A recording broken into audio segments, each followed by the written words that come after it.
En agosto 16 de 1868, en Mill Spring, Missouri, nace Bernard Adolphus McFadden, de padre alcohólico y madre de salud precaria.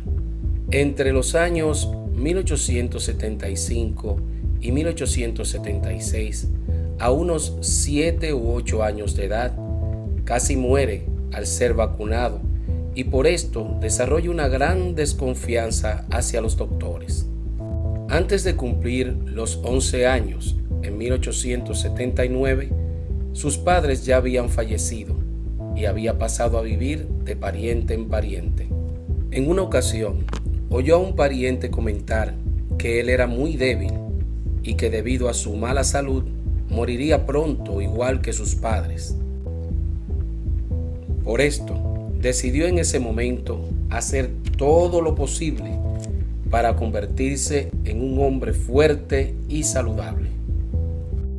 Ya había vivido un año en un orfanato cuando fue colocado con un granjero, convirtiéndose en un muchacho fuerte y saludable, que aprendió y ejerció todos los trabajos hechos por los granjeros durante 2 años, entre 1880 y 1881, teniendo 13 años de edad.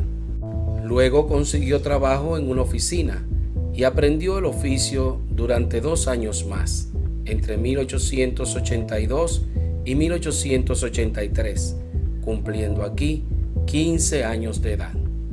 En 1884, al cumplir los 16 años, notó que había perdido las fuerzas y la salud que había ganado. Se sentía enfermo al trabajar encerrado y se sentía saludable al trabajar en actividades físicas al aire libre. Esto lo condujo a formarse las ideas de bienestar y salud que luego lo volvieron famoso, y empezó a ejercitarse diariamente hasta el final de sus días. Su ejercicio preferido era caminar, lo cual hacía todos los días, caminando entre 4 a 10 kilómetros diariamente. Con una estatura de tan solo 5 pies 6 pulgadas y unas 145 libras, desarrolló un cuerpo fuerte y unas energías increíbles. Fue gimnasta, luchador, y le encantaba posar para ser admirado. Trabajó en St. Louis como repartidor de lavandería e impresor. Leía infatigablemente acerca del ayuno, la comida integral y los tratamientos sin drogas. Fue en esos momentos que acuñó la frase: "La debilidad es un crimen, no seas un criminal". Al tratar de llevar su mensaje de salud a la nación, se encontró con la dificultad de su pobre educación. Viendo que sus escritos eran rechazados por la mala gramática y ortografía, hizo un trato con la Academia Militar de Bunker Hill, en Illinois. Él sería entrenador y coach de fútbol y lucha libre, a cambio de poder asistir a clases.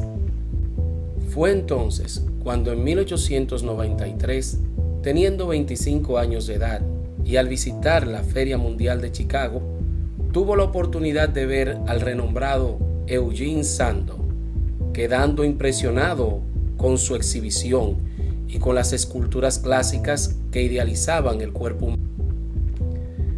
En 1894, a los 26 años, llega a Nueva York con $50, alquiló 2 habitaciones y al poco tiempo hizo una clientela como entrenador y terapista.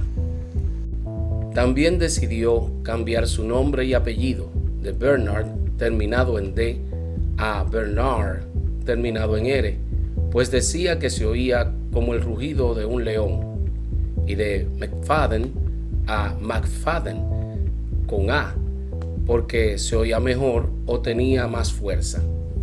Empezó a vender sus propios folletos de salud y entrenamiento físico y su ejercitador para el hogar. Escribió libros sobre el proceso degenerativo del pelo y la visión.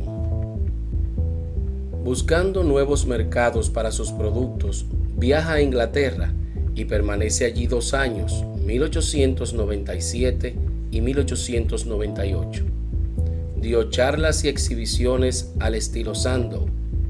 Durante este tiempo, las personas le dieron la idea de una revista de cultura física por suscripción. En 1899, teniendo 31 años, regresa a Nueva York e inicia sus 12 años más fructíferos. Fundó clubes de cultura física en varias ciudades de Estados Unidos. Escribió 14 libros. Se convirtió en su propio editor.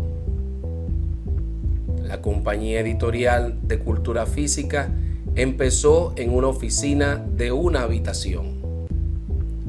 Publicó una revista de salud, precursora de este tipo de revistas en Estados Unidos y que se mantuvo durante 50 años, llamada Cultura Física. Publicó una revista enfocada en la salud de la mujer, llamada Belleza y Salud.